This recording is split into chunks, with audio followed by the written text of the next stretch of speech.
Está em destaque no site, mas vamos detalhar alguns dos pormenores desta denúncia com a possibilidade de uma entrevista agora a Pedro Portugal Gaspar, inspetor-geral da ASAI. Muito bom dia, obrigada pela disponibilidade para estar connosco no CNN hoje. Como é que chegaram a estas conclusões? Como é que foi feita esta investigação? Enfim, nós acompanhamos regularmente o mercado em termos de fiscalização do mercado de preços. Temos aqui duas grandes preocupações nesta matéria. Foi saber se há abastecimento em quantidades suficientes, no fundo o despiste do assambarcamento, e sobre isso não há registros de falta de bens essenciais nas grandes superfícies e nas médias superfícies. Portanto, o abastecimento regular de bens de abastecimento ao país é regular, bens alimentares em especial. Relativamente, e depois fazemos a fiscalização de preços e verificamos estas circunstâncias. Nós temos mais de meio milhar, portanto, a operação incidiu sobre 500, ao todo foram 562 operadores fiscalizados e abrimos esses 28 ou 26 processos de crime, o que dá este incumprimento de 4,5%. Poderá não ser um incumprimento muito elevado em termos quantitativos, mas não deixa de ser uma matéria significativa, uma matéria que merece reflexão e, consequentemente, a reação processual que foi desenvolvida. No fundo, o que estamos a falar é um determinado preço que está na prateleira, anunciado, por exemplo, 50 cêntimos, por hipótese, e depois passa na caixa 55 ou 60 ou 70. E tem oscilações que chegam a ser, a mais alta foi de 69% ou 68%, se a memória não me falha. A mais baixa, 1,1%. E a ASAI conseguiu concluir se esta é uma prática comum ou reiterada ou se é esporádica? Pronto, deste levantamento, como eu disse, o levantamento da ANSES está a taxa de incumprimento dos 4,5%. Agora, o que nos interessa aqui realçar, e portanto isso significa que é a expressão que é em termos numéricos, na base da avaliação de mais de meio milhar de 562 operadores fiscalizados. Agora, o que nos interessa aqui realçar é dois pontos. Estamos a falar normalmente de superfícies, grandes superfícies e médias, normalmente produtos que estão em campanha, o que portanto por vezes é invocado que não há a adaptação do sistema informático de caixa relativamente ao preço de prateleira ou fixado em prateleira, mas é uma matéria que de facto não pode continuar a ocorrer, porque já detectámos isto nos últimos 3 meses, para além da abertura dos processos, há aqui entidades que têm de facto responsabilidade para colocar e corrigir estas situações, seja por meio informático. Ao contrário, não detectaram. Ou seja, não é comum os clientes verem um preço na prateleira, chegarem à caixa e pagarem menos pelo produto? Não, isso não detectamos.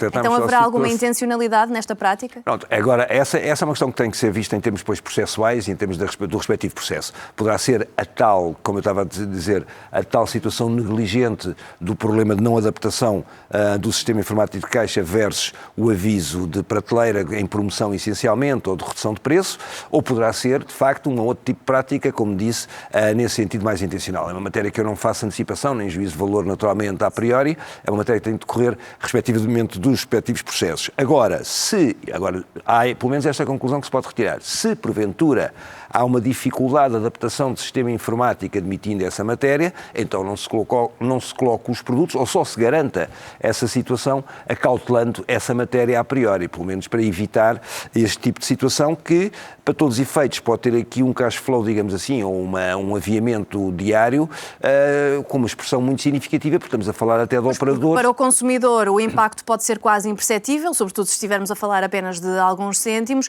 mas para grandes grupos económicos, com centenas de super e hipermercados, estamos a falar de valores muito significativos. Claro, essa é a questão que tem que ser avaliada naturalmente, ou seja, individualmente é como dizia bem, não deixa de ser uma expressão de 20% ou 30% e, portanto, a percentagem é importante para se avaliar, porque, como dizem, em termos absolutos, pode ser só 10, 15 cêntimos e a pessoa, enfim, pode não ter uma percepção real, mas percentualmente é indicativo e num volume global do aviamento, da aportação objetiva da venda daqueles produtos por uma grande cadeia, é óbvio que basta um dia ou dois, ou o que durar este tipo de situação, pode ter de facto um lucramento muito significativo. Portanto, esta matéria é uma matéria que teremos que ser aqui completamente intransigentes, e estamos a ser, porque realmente não se justifica um desvio objetivo relativamente a um preço afixado e depois que passe em caixa. Como eu digo, não faço... E há coimas definidas para esta prática? Não, esta matéria é uma matéria que é de sancionamento criminal e, portanto, isto significa que é o chamado crime de especulação e, portanto, isto significa que é remetido ao Ministério Público como único titular da ação penal e depois, naturalmente, em regra, remete à ASAI para o desenvolvimento da investigação subsequente dos inquéritos. Mas, como eu estava a dizer, isto é uma matéria com um desvio objetivo que, de facto, nós temos que ser e manter a nossa atuação. Globalmente, estes tais 4,5 de incumprimento, de situação de incumprimento detectada, neste mais de meio milhar, desvios significativos mais na área alimentar, admitindo que não ponho isso fora de questão, que de facto seja uma situação negligente e, portanto, isso não está em causa juízos de intenção, importa é que as empresas, e que são empresas com alguma robustez, corrijam e assegurem, de facto, este tipo de situação, investindo, naturalmente, se assim for necessário, nas tais correções de sistemas informáticos ou o que for, para que o consumidor não seja defraudado e, principalmente, não fique esta ideia, como colocou na sua pergunta e bem, de poder ter aqui um enriquecimento injustificado ou relativamente, de facto, de difícil percepção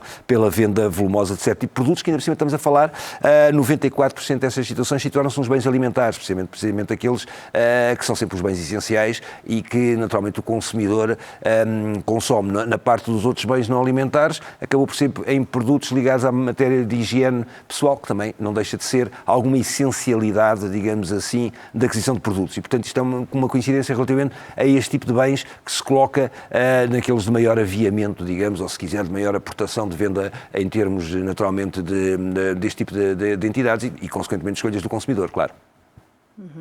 Pedro Portugal Gaspar, mais uma vez, obrigada pela disponibilidade para nos ajudar a perceber melhor o que aqui está em causa, esclarecimentos que servem também de alerta para os consumidores.